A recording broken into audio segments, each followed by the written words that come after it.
বামুণঝাৰ youth ক্লাবৰ উদ্যোগত আয়োজন অষ্টাদশ বাৰ্ষিক ৰঙালী বিহু উৎসৱ সন্ধিয়াৰ নৈশ ৰঙালী বিহু সন্মিলনীত উলহ মালহৰ ঢল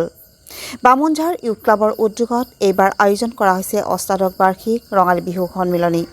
এই উৎসৱৰ লগত সংগতি ৰাখি সন্ধিয়া আয়োজন কৰা হয় এক বৰ্ণাঢ্য নৈশ ৰঙালী বিহু সন্মিলন য'ত দেখা যায় লোক সমাগমৰ অভূতপূৰ্ব দৃশ্য অসমীয়াৰ জাতীয় উৎসৱ ৰঙালী বিহুক আদৰি বামুণঝাৰ ইউথ ক্লাবে আয়োজন কৰে এই বিশেষ কাৰ্যসূচী ৰঙীন আলোকসজ্জা মনোমোহা মঞ্চ আৰু সাংস্কৃতিক পৰিৱেশে অনুষ্ঠানখন অধিক আকৰ্ষণীয় কৰি তোলে স্থানীয় শিল্পীসকলৰ লগতে অতিথি শিল্পীসকলেও সংগীত আৰু নৃত্যৰ জৰিয়তে দৰ্শকৰ মন জয় কৰিবলৈ সক্ষম হয় নৈশ বিহু সন্মিলনীত ডেকা গাভৰুৰ উৎসাহ আৰু অংশগ্ৰহণে সমগ্ৰ পৰিৱেশটো উৎসৱমুখৰ কৰি তোলে সংস্কৃতিৰ সংৰক্ষণ আৰু নতুন প্ৰজন্মক আগবঢ়াই নিবলৈ এই ধৰণৰ আয়োজন অতি গুৰুত্বপূৰ্ণ বুলি স্থানীয় লোকসকলে মত প্ৰকাশ কৰে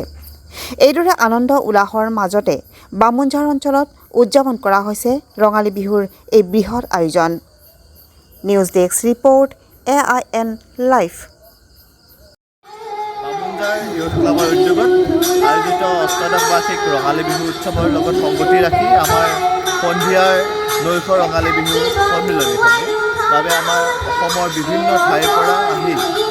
বিহু প্ৰদৰ্শন কৰিছে লগতে আমাৰ এই অঞ্চলৰ সৰু বিহুৱতী প্ৰতিযোগিতা পাতিছোঁ সৰু বিহুৱতীৰ বাবেও বহুতো ঠাইৰ পৰা মানুহ আহিছে নাচনি আহিছে সকলোলৈ আমি ধন্যবাদ জ্ঞাপন কৰিছোঁ আমাৰ এই বিহুতলীখন 18 বছৰ অতিক্ৰম কৰিছে ইউথ ক্লাবৰ উদ্যোগত বামুণঝাৰ ইউথ ক্লাবৰ উদ্যোগত যি বিহু আমি পাতিছোঁ তাৰ বাবে আমি কোনো চৰকাৰী সাহায্য আজিলৈকে পোৱা নাই আমি সম্পূৰ্ণ নিজাববীয়াকৈ আমাৰ ওচৰ চুবুৰীয়া ৰাইজৰ সহযোগত আমি এই ৰঙালী বিহু সন্মিলনীখন পাতিবলৈ সক্ষম হৈছোঁ আৰু সকলো সহায় সহযোগ ৰাইজৰ পৰা পাইছোঁ আমি সকলোলৈ ধন্যবাদ জ্ঞাপন কৰিছোঁ যিকোনো খবৰ আৰু বিজ্ঞাপনৰ বাবে যোগাযোগ কৰক 7896121996